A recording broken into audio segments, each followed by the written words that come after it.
Our guest today is Donna Dahl. She's an international speaker, an empowerment coach, as well as a manuscript coach. Donna, welcome to our show today. Nice to be here.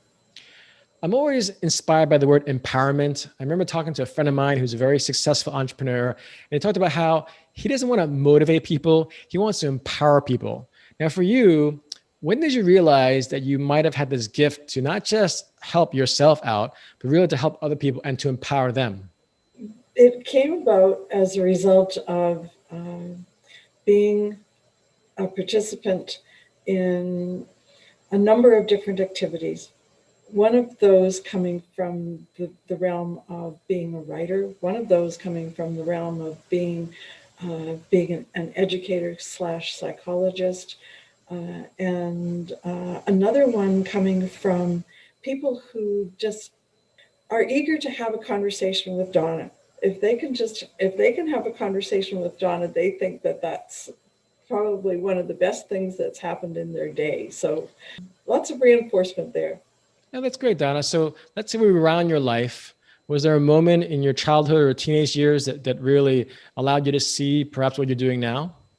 Well, I can recall when I was back in grade 12 that I was doing one of those career inventory things, asking you to help decide what it was you were going to be when you grow up. And I can remember experiencing a sort of a hiccup or a stall when I got to the word author. And while, along the list, the letter A is at the start of the alphabet, but that notion stuck with me for a very long time. I wasn't really sure about what I would need to do to be an author, but it always hung there. Yeah. And that word is so powerful, frankly, because as students, we revere and admire our teachers and they read from textbooks. And so when we see an author, the very word authority comes from, author is within authority. And so you already are seeing this light as a young woman. So I'm curious, as you start carrying your dreams forward, what are some of the careers you chose? Of course, we'll talk about your manuscript coaching and your empowerment coaching, but I always love the journey. So tell us more about from that moment as a 12th grader to where did you go to school? What did you study? And how did you start your career to really create the experience you have now to really help other people with empowerment and as well as their manuscript? Well, that's some distance back. One of the things that really stands out in my mind is immediately upon 12th grade, I entered university and I'm taking first year education, only to discover that I need to take English 101. And wouldn't you know it, I failed one of my first essays.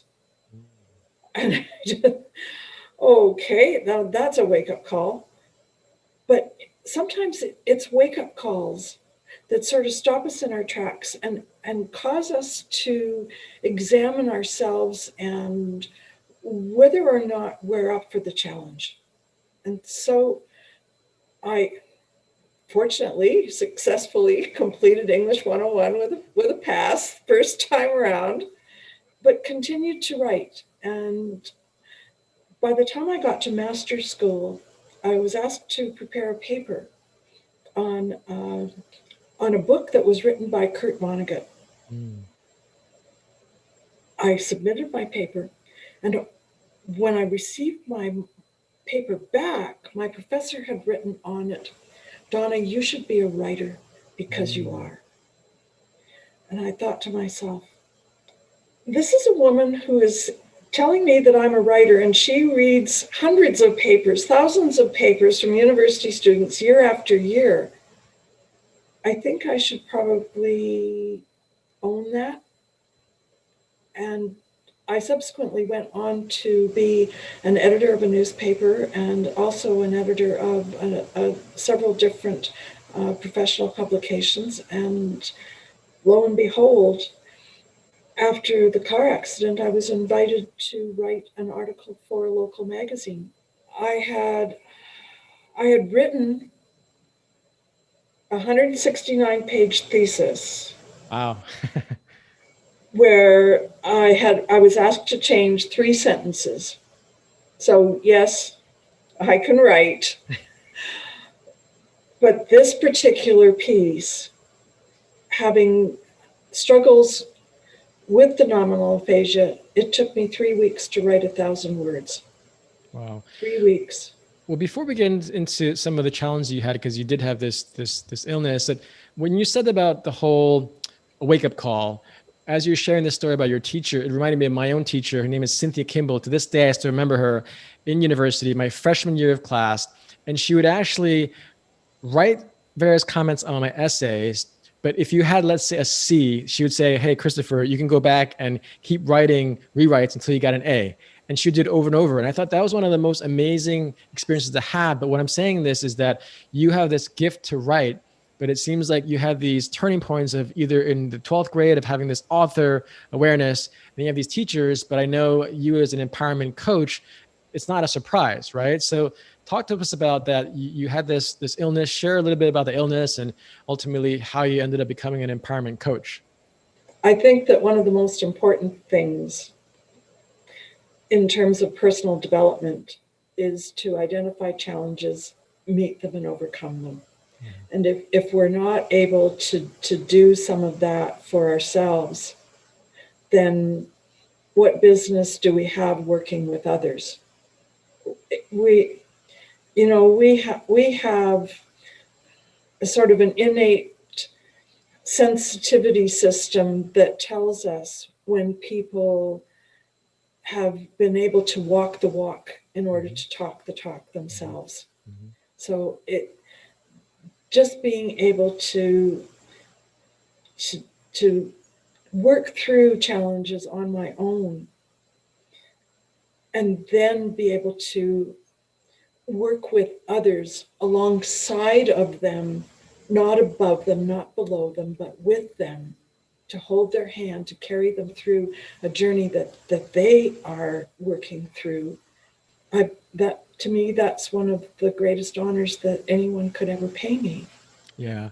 And it really is such a beautiful blessing. Some people have jobs, some people have careers, some people have callings, and it really feels like you've been called to serve as an empowerment coach and a manuscript coach. So talk to us about one of those categories, either empowerment or the books. Because did the book come first and then you started becoming an empowerment coach, or you became an empowerment coach and then you wrote a book? Well, the book came first, and that led into people seeking counsel, which evolved over time into working as an empowerment coach and is now once again evolved into doing work with manuscript. The important part about manuscript work brings me to recall something that a former professor once said about personal involvement, personal empowerment, and that is that we grow inside, we change as we write biographical material. And of course, I think that anything and everything that we write has a biographical foundation.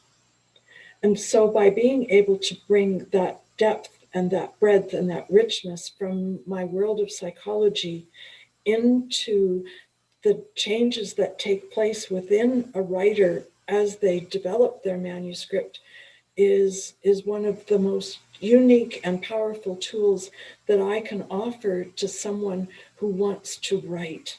Yeah. And as you said before, Donna, you are walking the walk because you've written how many books right now? 5.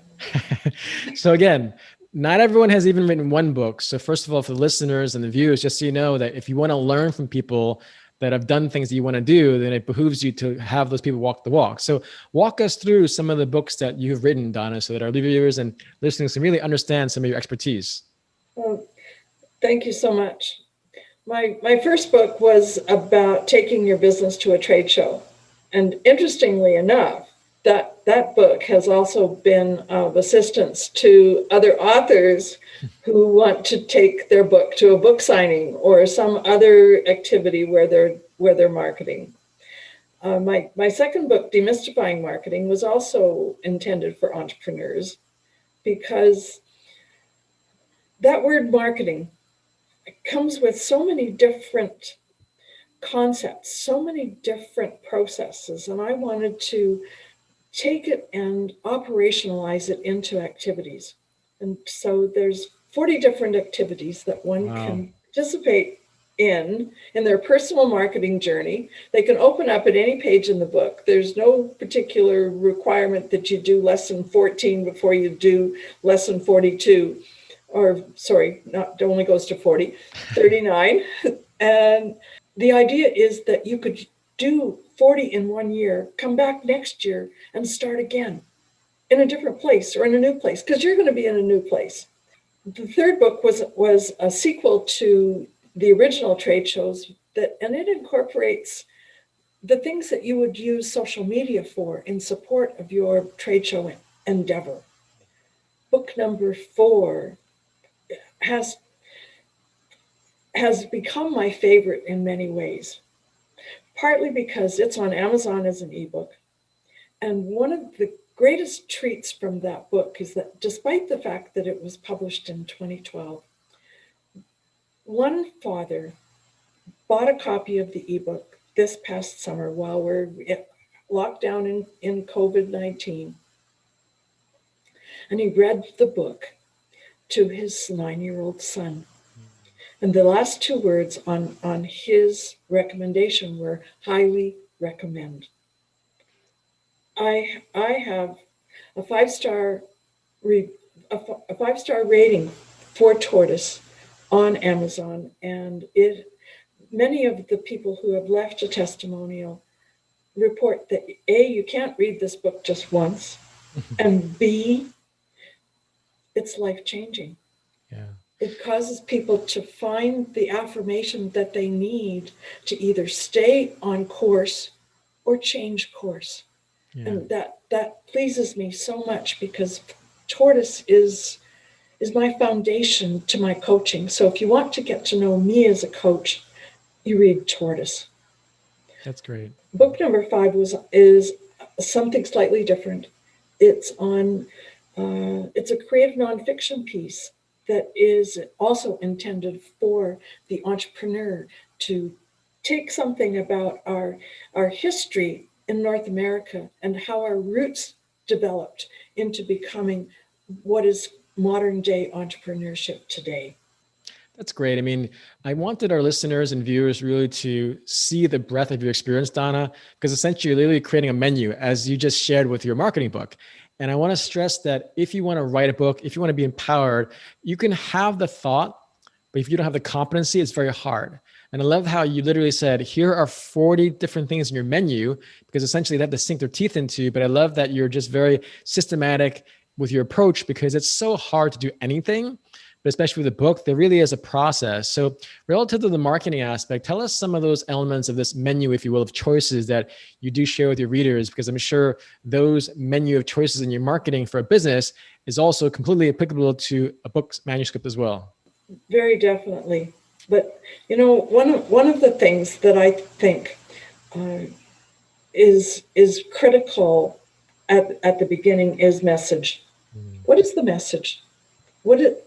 There has to be a core message at anything. And so taking what I learned from learning screenplay writing, that you don't ever want to go to a movie unless it's got a message. Like you want to feel at the end of it that the movie did something for you. It taught you something. It made you feel good. That there was something inherently there. And that's what our books need to do. And we do that by building a relationship with the reader. So how can our writing develop a relationship with the reader to be able to become engaged sufficiently well enough, long enough throughout the book in order to be able to connect with the message? Yeah, yeah. And Donna, that is so powerful when you share that, because really a book is a series of words, but those words have a clear message if they have someone like yourself in their corner to really help them, guide them along and support them. And I can tell that you have a very warm heart and a very compassionate person. And when you have that element, it really allows someone that you can literally shepherd and guide, because without that, again, I remember writing my first book. This is literally 20 years ago. I finished my first book, but it took me 8 years to write. So I wish I met you 20 years ago, Donna. But there's so much frustration. There's so much self-doubt. There's so much criticism. But knowing that we have people like you out there who help with manuscripts is frankly very heartwarming for me, because frankly, if anyone wants to create a new business, wants to have a new life, wants to travel as a speaker, which is what I do for a living, you should write a book. And I say this not because I believe in what Donna does. I used to do what Donna does, meaning I was a manuscript/book consultant, where people kept asking me, Christopher, I saw that you wrote a book. But unlike you, I wrote one book and I just started creating the service. You wrote 5. But the point is, you have a deep walk your talk methodology understanding, but you also have this great heart where I can tell you take time to think through your responses. You have this sense of presence. And I hope our listeners and viewers really see that, but more importantly, feel that in you, because it's so hard to write a book. And it really is almost like an emotional baby, if you will. It was very vulnerable in the beginning. So I love the fact that you're both an empowerment coach and also a manuscript coach. So relative to the work you do, tell us more about the process. So again, there's 40 different things in marketing. What are just some basic things that you might encourage people that are listening and watching that, let's say they have a book idea and they come to you, Donna, please help me. I'll pay you whatever I need to pay you. What do you suggest? The first thing that happens when we begin the writing process is that we have a foundation piece that helps to create the roadmap. It's kind of like, okay, Christopher, you and I are going to hop in a car, and what we're going to do is we're going to head to Miami today. I'm ready. That tells us where the journey's going to go. But so many times an idea for a book doesn't have a destination. And so, as I said before about the message, we need to have a message. We need to have a destination. We need to have a place for the reader to land. Yeah. If there isn't that destination there, we wonder why we took the time to read. Mm-hmm. And I love that in terms of the messaging, right? Were there any authors in your life that you would read and you're like, wow, this author's amazing, which allowed you to have that sense of wisdom in your own self? Any authors that you recommend that our viewers watch or read? Oh, well, not so much authors, but I had a chance once to hear Bill Campbell speak. And that's a golden moment in my life. To learn later that Bill Campbell had been a coach to many of the CEOs or people in charge of their own companies, Stephen Jobs, Eric Schmidt with Google, that his approach to coaching, and especially the way the people that he served write about him, they have the highest regard for a man who not only was able to shepherd these individuals through a decision-making process that enabled them to grow and improve, but he also wasn't afraid to facilitate addressing the elephant in the room, dealing with the things that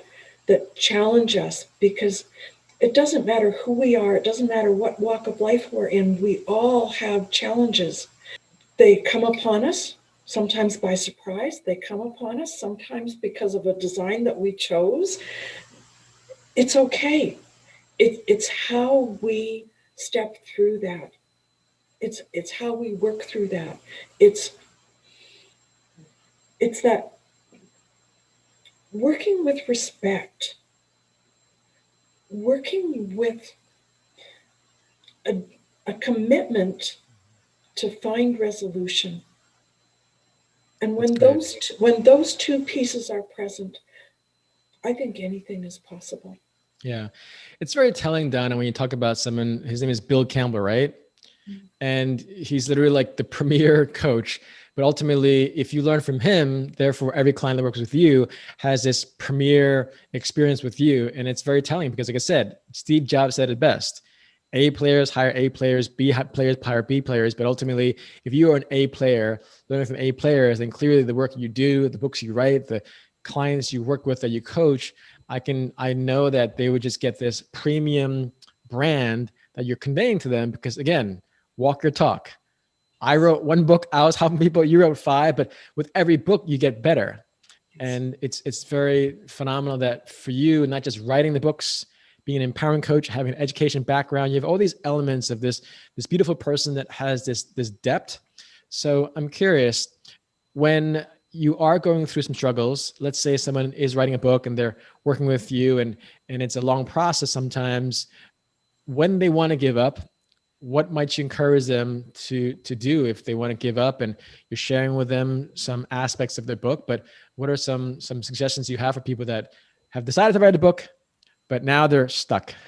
Oh, I love that word, stuck. I just love it. That's a perfect word. You know, writing a book isn't any different really from anything else. So let's pretend for a moment that you are beside the road and you have a flat tire. You have several options. You could haul out the manual and figure out how to change that. I'll call up you, Donna. I need to change my tire. Can you help? Oh, wait, you're in Canada? You could decide that what you're going to do is call AMA and have them come and help you. You could call a tow truck.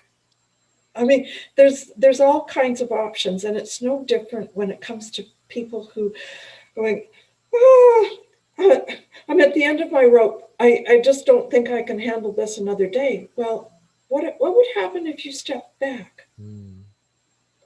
Or what would happen if we worked on a chapter together? Or what would happen if you took some time to stand in front of a mirror and read your story out loud? Because I don't know at that point whether the author is experiencing a disconnect from the message or whether the author is experiencing fatigue from writing. I mean, there's lots of different reasons why this could be happening. But maybe, like, sometimes what happens in the development of a book is that the book starts to take over to write itself. I don't know if you've ever had that happen, but it's kind of like, whoa, whoa. It's like you have the reins on the horse, but the horse knows the way to town all by itself. You don't really need to guide it. And so sometimes you have to step back and decide whether or not you're going to let the horse lead the way. See, that's a very profound analogy, Donna, because ultimately they talk about that flow state. And I'm writing a book now, my 6th book. And really, when I'm in these zones, an hour can go by, 2 hours can go by, and whatever it might be. But when you said that, when you look in the mirror and read it out, I actually do that myself now. And it just feels so good to know that you're writing something of value and of message. And as you're sharing, that's why I really encourage everyone to reach out to you, Donna, because ultimately you can have the idea, but you really have to have that coach, that guide, that person that has walked the talk. Because for me, now I've been doing this for 4 or 5, 6th time now. Now I get it, right? But I know my first time, like I said, I wish we can rewind my life and say, Donna, you're the first person I would call, because it's that you have such, not just experience, but you really have this compassionate side, which is so important. It's like you're this maternal energy, because you're birthing a book, frankly. And that's something that I really don't know if I had, because ultimately I was more of a business guy. I'm like, let me help you with your book. I was just very type A, but I can tell and feel, more importantly, that you really are this nurturing person with a clear perspective and a very clear menu of choices, that something as simply as, oh, just read your message out loud. I'm like, wow, I was literally thinking to myself, I want to do that. I want to do that more. So Donna, thank you so much for incorporating all these amazing things, from your being an empowerment coach to being an mentorship coach. I'm curious, we're going to end our interview soon. is there one quote, one story from one of your books that you most love sharing to share with our listeners to end our show on? Oh, thank you so much for asking. As I explained before, lessons I learned from the tortoise is the foundation to my coaching. Toward the end of the book, there is a passage that I often get a chance to recite if I'm speaking in public. And the passage goes like this: Challengers inspire us to take giant steps long before we might ever become giants. Challengers poke at our mettle and cause us to develop armor plate. Challengers encourage us and mentor us and motivate us to break free of our thresholds and grow. Challengers invite us to explore possibilities and hold us accountable in the manifesting of our dreams. Donna, that was so beautiful and powerful. I really, really appreciate you challenging us to see the author in ourselves, and encourage all of you all to really reach out to Donna, learn from her, grow from her, but most importantly, become an author with her. Donna, thank you so much.